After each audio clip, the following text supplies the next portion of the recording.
Yeah, so we were invited along to come and be part of the drama festival and to judge the house drama that was taking place last night, which we came along to. Basically, all the houses were competing against each other, and they'd created some devised pieces based around darkness. So there was a lot of dark pieces in there. Yeah, it was pretty dark. It was dark, but we had a fantastic time judging. We got some really exciting pieces of theatre, and you can see the work that had gone in. And for us, it was a really nice opportunity to come along and look at a slightly different type of acting, which is working on film and TV, which is, as I'll explain to the kids later, is a slightly different discipline. Technically, there's parts that are the same, but it's a different discipline. So it's really exciting to work with some of these kids and hopefully develop some of the next group of young Neville Longbottoms. Yeah. Very nice takeaway. I mean, it really is. I mean, as Anthony said there, it's a completely different discipline. It's a whole different school of acting. I mean, I've been working on film and TV since I was 5 years old, and the first experience I had in theatre was I did a play when I was about 21, and I was really a fish out of water. It was so different, everything from projection, and you have to be aware that, you know, a lot of the theatres that you can end up playing in auditoriums are very large. You've got thousands of people that are very high up in the rafters that you really have to reach. And so it's almost, I mean, I don't want to say it's almost overacting, it's not, but you have to just make sure that your performance is heightened, if you like, so it can go out to everyone. Whereas on TV, when you've got a camera and you've got microphones, it can be very internalised and brought in a bit. And the camera tends to work like a microphone as well, and it amplifies everything. Yeah. So a lot of the students don't realise when we put the camera on them, every little movement that they do, a twitch of the nose, a touch of the face, you're reading that all the time. It's body language which is being read. So for us, it's really interesting when you get the camera on and they can see themselves on screen, how suddenly a performance can become very different because things that they're not even aware that they're doing, whether they're blinking, eye contact's off, and it amplifies everything. Everything becomes a lot bigger. So you've got to really practice pulling things down and being a lot more subtle and naturalistic. The rehearsal process as well. I mean, in television, there's a lot of things that can be cut around, and in the editing room, things can be tightened up and sharpened up. Whereas in theatre, you know, you get one take at it and it's running off, and you've got to be snappy and you've got to be quick on your cues and all this kind of thing. So there's varying different aspects of acting and the industry that separates the two forms, if you like. Go too in depth. There's a little bit of a taste of some of the stuff that we do. When you do anything for that length of time, 10 years, you think, well, this is probably, you know, as high as you're going to fly, really. You know, the biggest film series of all time. What's next? And yeah, I guess there was a degree of fear there, thinking, am I going to do anything? I mean, to be honest with you, I wasn't that fussed about doing anything on the same scale. I just wanted to keep working. I've done it since I was 5. It's all I really know. It's all I've ever wanted to do. I just wanted to make sure that I was still in the business and still working away. But then even there's no guarantees of that. Unfortunately, I've been able to come out of that and carry on working, and I've been able to do you know, things wildly different from Harry Potter and from Neville and process.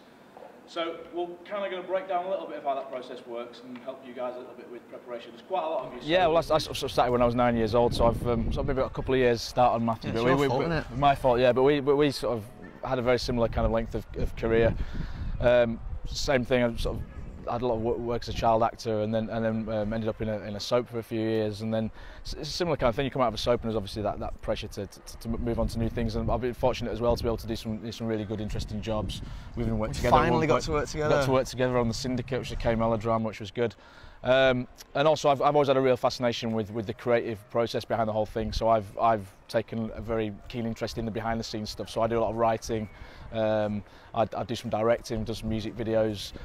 So I'm looking to develop a bit more of that kind of side of things. That's something that I'm really keen in. I'm very much, I like the whole process from start to finish. You started when you were about 5. 5, yeah. I did it for 20 years, so you can work out how old I am. Yeah, Leeds has changed dramatically. Just in the last sort of 10 years, just you can see some of the shopping centres that are going up, Leeds Arena. You know, we're big sports fans as well. It's really nice having a Leeds United. Obviously, not had such a great last 10 years, but still having such a big name football club there, and Leeds Rhinos. Yeah, I mean, in our lifetime, they've obviously gone from strength to strength. Yeah, just the city in general. I mean, you're looking at there's a big John Lewis being built and the high-speed rail. There's lots of. It's a very exciting hub now, and I think it's certainly one of the places when London, if we mention Leeds, most people who visited have nothing but great things to say about it. So the strength of the universities with Leeds Beckett and Leeds Uni and now Leeds Trinity has really helped with the area as well. I mean, the amount of people that I meet, as Anthony said, down in London or around the country, they either studied here or they came to stay with someone who was studying here, and it's a really popular city for students, and people take that away with them and remember it.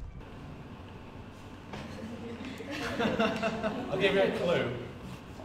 People do. There's nothing worse saying that you can ride a horse and then you get on set and falling off. You can bend the truth, but don't say you can gallop on a horse if you can't. Yeah, it was brilliant. It was great having them here last night to judge house drama. Great having them in today. There was a mob of excited girls outside the theatre, knowing that they were here. But it's brilliant having real working actors. It was quite cool. I thought it was much better than what we've previously done in drama, because we've never had anyone so skilled and such a wide range of skills, and also what they've done. I loved it. It was great.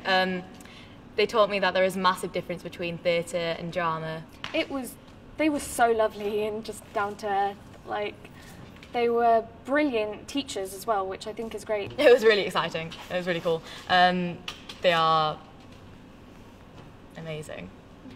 Yeah, it makes you feel like everyone else can have a chance, that there is a little bit of hope. For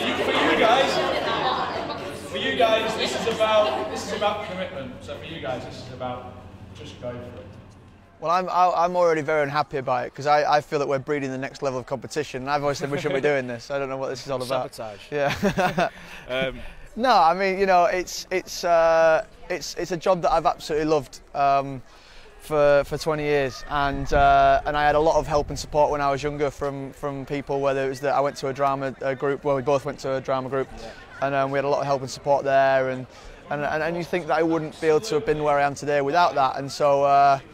To be able to go and give something back a little bit, and to come and see these kids and just give some tips, you know, I don't think I'm an expert, but I have been in and around it for a long time, and I've picked up a few hints and tips that would have been nice for me to have known when I was younger. So if I can pass something on, that'd be great. And I think that's the way we've looked at it. Really, is although we're both kind of fortunate to have had the support and the backing, there's a lot of stuff there that you don't really get kind of taught at a certain age, and it's really nice to give people that little bit of a head start. So if they've got maybe 6 months advantage on other people who are learning by experience, if they've got the tools already in their toolbox before they actually get out there, then it just gives them a little bit of an advantage in preparation, I think.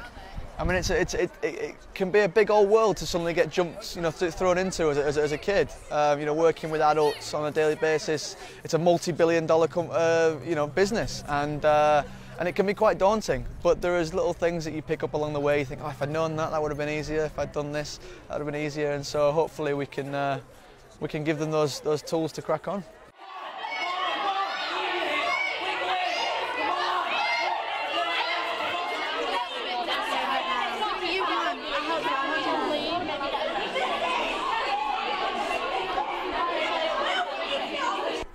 Hi, I'm Anthony Lewis, and I'm made in Leeds. And she wasn't even being loud. She wasn't doing any gestures. There's no desperation, enough desperation for you. Hi, my name's Matthew Lewis, and I am made in Leeds.